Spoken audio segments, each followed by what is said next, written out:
Samsung မှာပဲပါတယ် auto framing လောက်ဆောင်ချက်ဆိုတာဘာလဲဘယ်လိုတွေအသုံးပြုလို့ရလဲဆိုတာဒီနေ့မှာညီမကသိစိတ်ရှင်းပြပေးသွားမှာဖြစ်ပါတယ်ရှင်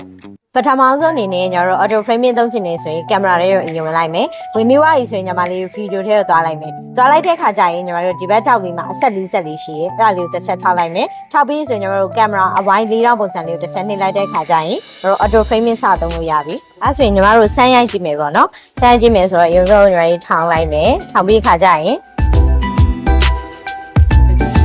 ဒါဆိုရင်သူကဘယ်လိုပုံစံမျိုးလဲဆိုကိုသွားတဲ့နေရာတိုင်းကိုဘာကင်မရာမန်နေမှမလို့ပဲနဲ့သူကအော်တိုလိုက်ချိန်ပေးတယ်ဘေးသွားရင်ဘေးကိုစွန်းဆွဲပေးတယ်နီးရင်ဝေးပေးတယ်ဝေးဝရင်ဆိုရင်ပြန်နီးပေးတဲ့ system မျိုးပါအဲ့တော့ကိုကဘေးသွားချင်တာလားဘေးသွားချင်တယ်ဆိုလည်းဘေးကိုလိုက်ချိန်ပေးတယ်အနည်းကအနေနဲ့အဲ့လိုပုံစံမျိုးနေရာစားလုပ်လို့ရပါတယ်ရှင်ဒီ fashion လေးကတော့ Samsung Galaxy A3 ရဲ့အပြင် S-series နဲ့ယခုလက်ရှိနောက်ဆုံးထွက်ထားတဲ့ accessory မှာလည်းအသုံးပြုလို့ရမှာပဲဖြစ်ပါတယ်ဗီဒီယိုလေးကိုဆုံးဖြတ်ကြည့်ပြီးလို့ကျေးဇူးများတင်ပါတယ်ရှင်